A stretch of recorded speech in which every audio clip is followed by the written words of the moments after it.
In your clinical experience, how common is it for pediatric patients with autoimmune conditions to enter non-medicated remission?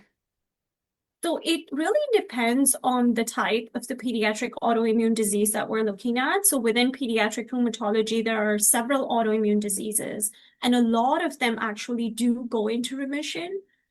There are some key things to remember to help patients achieve remission. One of the most important thing is starting treatment in a timely manner, using the appropriate medications. And then oftentimes we will escalate medications, like going up to a stronger medication if there is lack of response in the first 3 to 4 months.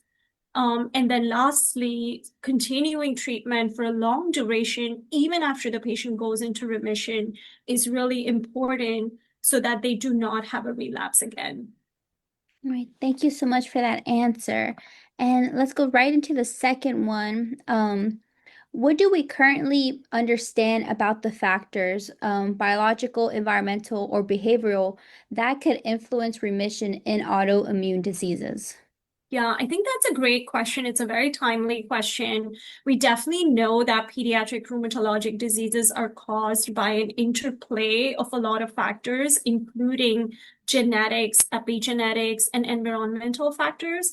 This is a very complex interaction, and even though this has been studied for the last 2 to 3 decades, there's still a lot of ongoing dynamic research that is going on to understand how exactly these factors interplay to cause these diseases.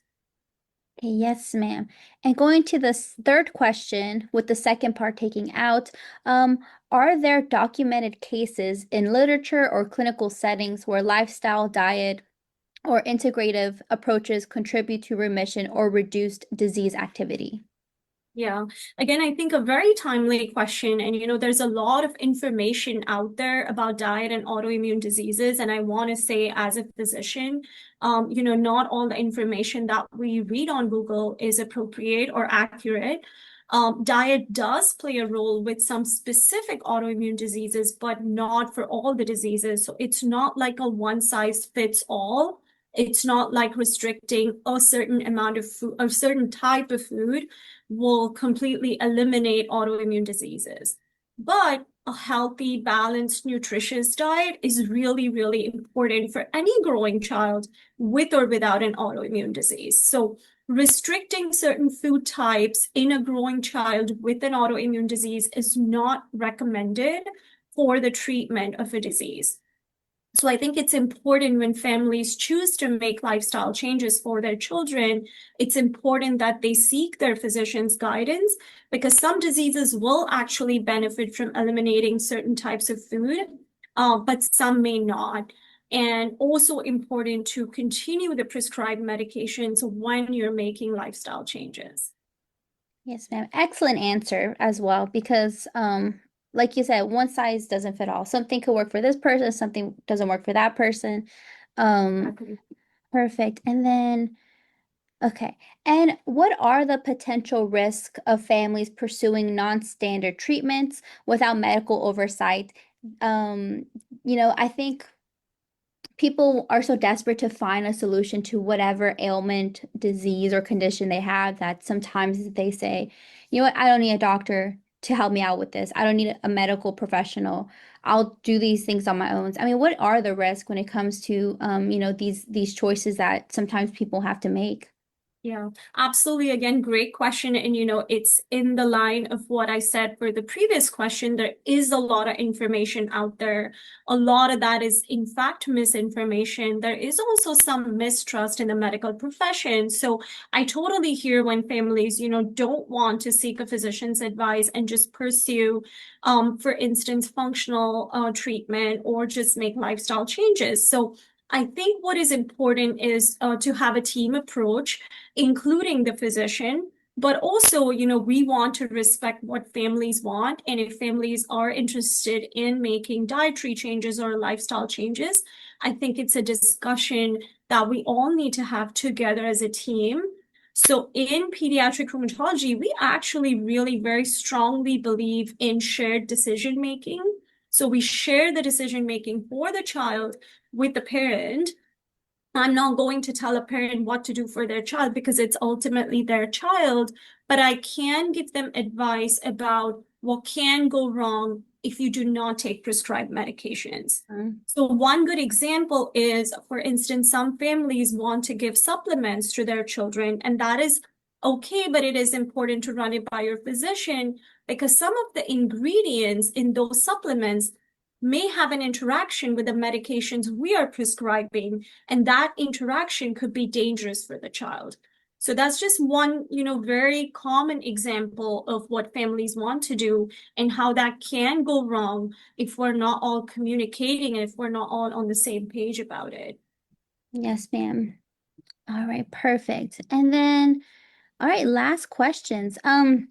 How do you approach conversations with families who are interested in non-medication based interventions, especially when conventional treatments don't seem to be working? Yeah.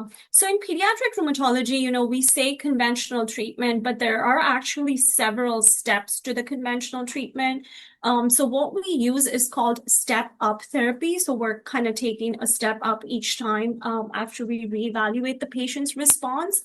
So in most circumstances, as you can imagine, these are young children. We don't want to start with the most strongest medication at the outset. So we usually start with the mildest treatment option. If it doesn't work, then we step up to the next option, Mm. right?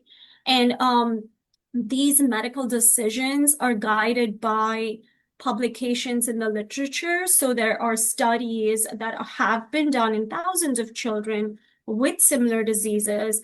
And from the data from those studies, there are guidelines that have been published on how to do this step-up therapy. So it's a very scientific way of every 12 weeks to 16 weeks, reevaluating a patient, seeing if they're responding or not, and then if needed, going to the next step of treatment. So for families, I think it's important for them to know to not be disheartened if the first step has not worked for your child. It doesn't mean that it's the end of the road for medical treatment.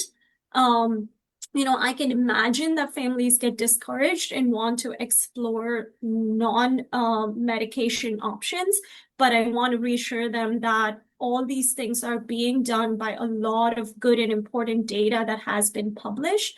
And oftentimes there are multiple options for treatment, even if one or two big ones have failed.